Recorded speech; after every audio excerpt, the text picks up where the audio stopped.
Respected listeners and dear students, Assalamu alaikum and welcome to my YouTube channel. Let's learn.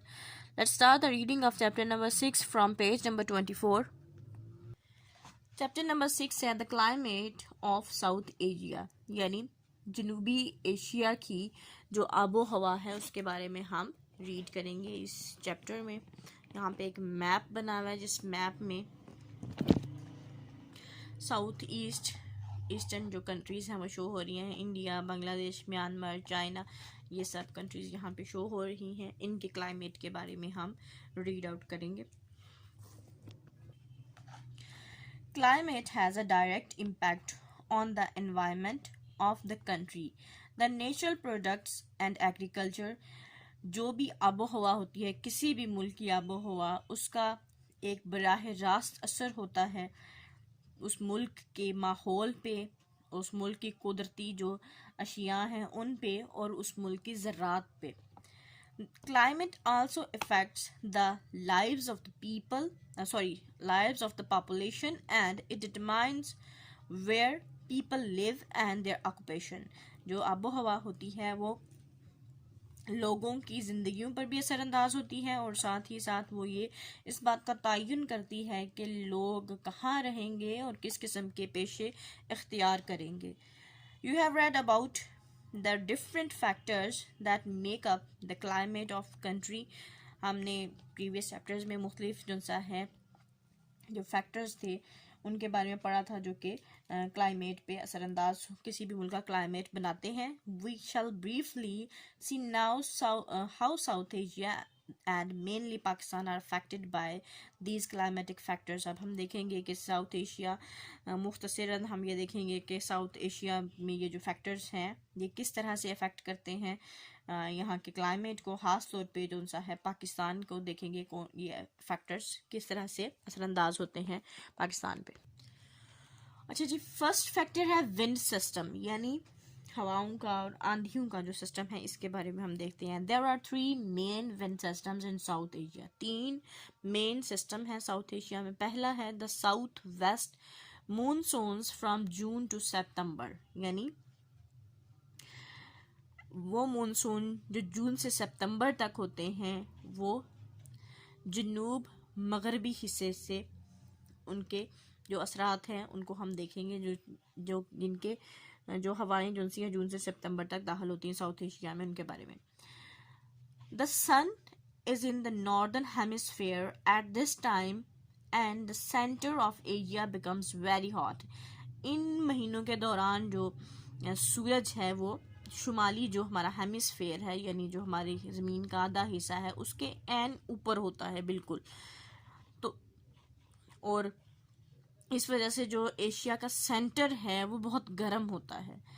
हमारी ज़मीन globe की तरह है you. ये है हमारा नॉर्थ, ये हमारा हाफ हेमिस्फेयर ऊपर है और हाफ नीचे है।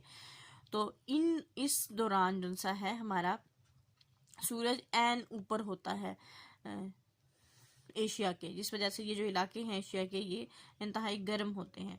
The hot air rises and draws in cooler wet winds from the Indian Ocean. तो गर्मी की वजह से जो गर्म हवाएं हैं वो ऊपर को उठती हैं और जब ऊपर को उठती हैं तो जो ठंडी हवाएं हैं वो जो हमारा इंडियन ओशन है यानी बहरे हिंद है वहाँ से आके उसके साथ मिलती हैं। These winds bring most of the annual rains to the South Asian regions. ये जो हवाएं हैं ये जो हमारी गर्म और ठंडी हवाओं का, यानी ज़मीन गर्म है और समुंदर ठंडा है इस अरसे के दौरान जून टू सितंबर। जब ज़मीन साफ गर्म है तो समुंदर ठंडा है, तो ज़मीन की तरफ से गर्म हवा ऊपर उठती है और समुंदर की तरफ से ठंडी हवा आती है। जब ये हवा मिलती है तो इस हवा के मिलने से इस रीजन में जो सा है वो बारिशों का बायस बनती है। सालाना इस अरसे में बहुत सारी बारिशें होती हैं। The west coast of India, जो इंडिया की मगरबी साहली पट्टी है, बांग्लादेश एंड आसाम, बांग्लादेश और आसाम भी एक रियासत है इंडिया की, गेट हैवी रेनफॉल। इन इलाकों में बहुत ज़्यादा बारिशें होती हैं। Most of Pakistan rainfall comes at this time, और पाकिस्तान में भी जो ज़्यादातर बारिशें हैं इसी वक्त में होती हैं। But as the winds have crossed over India, लेकिन क्योंकि जो हवाएं हैं वो इंडिया से गुजर के आई होती हैं, they have dropped much of their moisture there, तो अपनी जो नमी है यानी अपनी ज़्यादातर बारिशें वो इंडिया में ही बरसा के फिर पाकिस्तान में दाखिल होती हैं. Pakistan gets most of its rainfall from the winds that turn back, Pakistan में ज़्यादातर बारिशें उन हवाओं से होती हैं जो वापस को मुड़ रही होती हैं, यानी इंडिया से एंटर होती हैं पाकिस्तान में, फिर वो वापस को जो मुड़ रही होती हैं उनसे पाकिस्तान में ज़्यादा बारिशें होती हैं. After the monsoon in India, यानी इंडिया में जो बारिशें होती हैं उनमें मूनसून हवाएं बरसाने के बाद, यानी वो हवाएं जब पाकिस्तान में दाखिल होके वापस जाएंगी तो उस टाइम पे पाकिस्तान पे बारिशें होंगी ज़्यादा.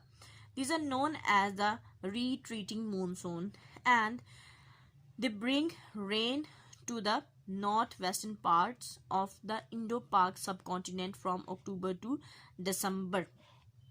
इनको हम कहते हैं रीट्रीटिंग मानसून, यानी दोबारा से जो बारिशें हो, दोबारा से मानसून की एक लहर आती है उसको. और ये जो बारिशें हैं ये जो पाकिस्तान के शुमाल मशरकी हिस्से हैं, शुमाल मगरबी हिस्से हैं इंडिया और पाकिस्तान के, वहाँ पे अक्टूबर से दिसंबर में बारिशें बरसाने का बायस बनती है.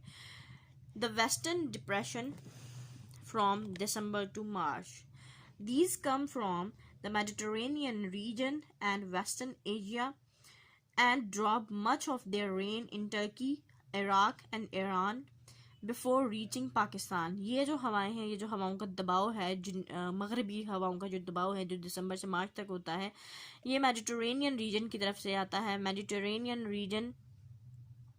मेडिटरेनियन सी के इर्द गिर्द जो भी साहली इलाके हैं जिनमें तुर्की है और छोटी मोटी रियासतें हैं यूरोप की, वहाँ से ये हवाओं का दबाव दाखिल आता है जो कि तुर्की से होता हुआ, इराक से होता हुआ ईरान तक पहुँचता है, वहाँ पे बरसता है. उसके बाद पाकिस्तान में वो ये डिप्रेशन पहुँचता है.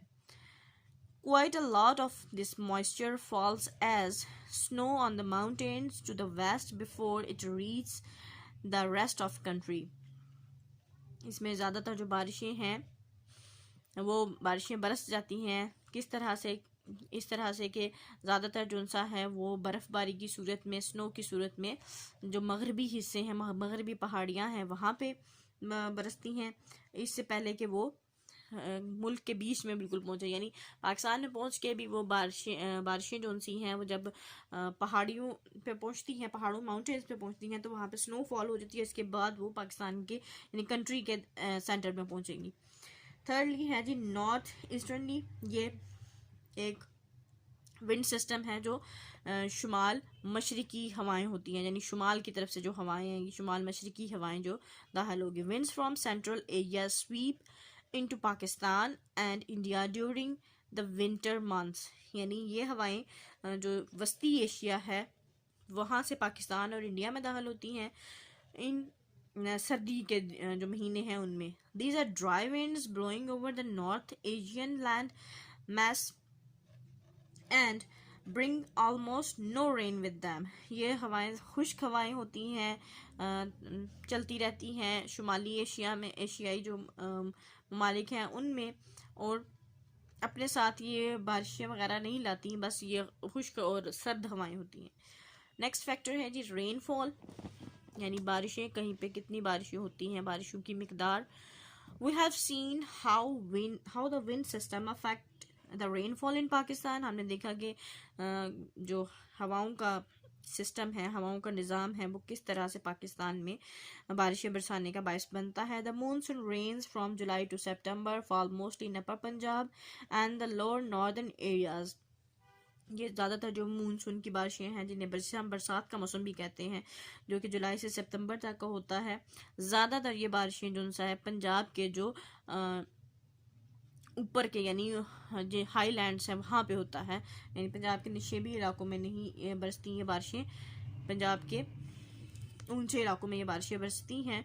और इसके अलावा ये जो हमारे शुमाली इलाका जाते हैं वहाँ पे ये बारिशें होती हैं.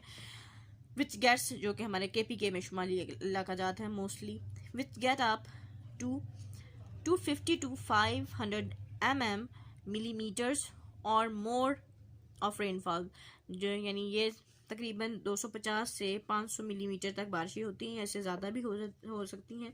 Southern Punjab, most of Sindh and parts of Balochistan get about 125 to 250 millimetres of rain in summer. जो हमारा जनूबी पंजाब है और सिंध का जो ज़्यादातर इलाका है और बलूचिस्तान का, वो तकरीबन 125 से 250 मिलीमीटर तक बारिशें समर में रिसीव करते हैं। यहाँ पे बारिशें इतनी होती हैं समर में, गर्मियों में, मौसम गर्मा में। The winter rains from December to March again are highest in upper Punjab and the lower northern areas. जो बारिशें दिसंबर से मार्च में होती हैं, ये दोबारा से ये जो पंजाब के जो ऊपर इलाके हैं, ऊपर ऊंचे इलाके हैं, ऊपर के इलाके हैं, यहाँ पे ज़्यादा बरसेंगी। और जो शुमाली इलाका जात में जो नशेबी इलाके हैं, वहाँ पे ये बारिशें ज़्यादा होती हैं, क्योंकि शुमाली इलाका जात में जो ऊंचे हाईलैंड्स हैं पर वहाँ पे तो स्नो फॉलिंग होती है। ये तकरीबन 250 से 500 मिलीमीटर तक होती हैं। While the western highlands in Balochistan and parts of Khyber Pakhtunkhwa receive the next highest rainfall 125 to 250 millimetres. जबकि जो हमारा मगरबी जो हमारी पहाड़ियाँ हैं, ऊंची ज़मीनें हैं बलूचिस्तान में, और कुछ हिस्से हैं हमारे के खैबर पख्तूनख्वा के, वो अगली जो बारिशों का सिलसिला है वो रिसीव करते हैं, और वो तकरीबन 150 से 250 मिलीमीटर तक बारिशें वहाँ होती हैं। नेक्स्ट है जी, the map on the page 25 shows the Pakistan has 4 main regions in terms of rainfall and vegetation। जो मैप है आप 25 पेज नंबर पे है, ये आपको बताएगा कि किस किस्म की वेजिटेशन और किस किस्म की रेनफॉल होती है। यहाँ पे एक टेबल बना हुआ है जिसमें आपको बताया जा रहा है कि एरिड एरिया में ड्राई क्लाइमेट होता है, सेमी एरिड एरिया में जहाँ पे ज़राअत की जा सकती है, काबिल काश्त जो रकबा है, पार्शली ड्राई क्लाइमेट होता है, ह्यूम्ड वेट रेनी क्लाइमेट, हाईलैंड्स में rain in the valleys and snow on the peaks. यानी जो वैलीज हैं, मैदानी इलाकों में बारिशें होती हैं, और जो ऊंचाइयां हैं, पीक्स हैं, चोटियां हैं, वहाँ पे बर्फबारी होती है। ये वो मैप है जो हमें वेजिटेशन और बाकी सारी चीज़ों के बारे में इन्फॉर्म कर रहा है। यानी एरिड एरिया में जो कि काबिल काश रकबा है, वहाँ पे हॉट समर को शो किया गया है ग्रीनिश कलर से, उसके बाद लाइट ग्रीन और येलो कलर शो कर रहा है warm summers and cold winters को। सेमी एरिड एरिया को ऑरेंज और येलो से शो किया गया है। यहाँ पे पर्पल एरिया शो कर रहा है hot summer and mild winters, और warm summers and cold winters को शो कर रहा है डार्क पर्पल। और हाईलैंड्स में warm to cold summer, cold to cold winter, यानी कूल टू कोल्ड विंटर, यानी गर्मियाँ जो सी हैं वो गर्म से सर्द गर्मियाँ हैं, और सर्दी जो सी है ठंडी से इंतहाई शदीद शिद्दत इख्तियार कर जाती है। इसको यहाँ पे स्टॉप करेंगे। Wish you best of luck and अल्लाह हाफिज़।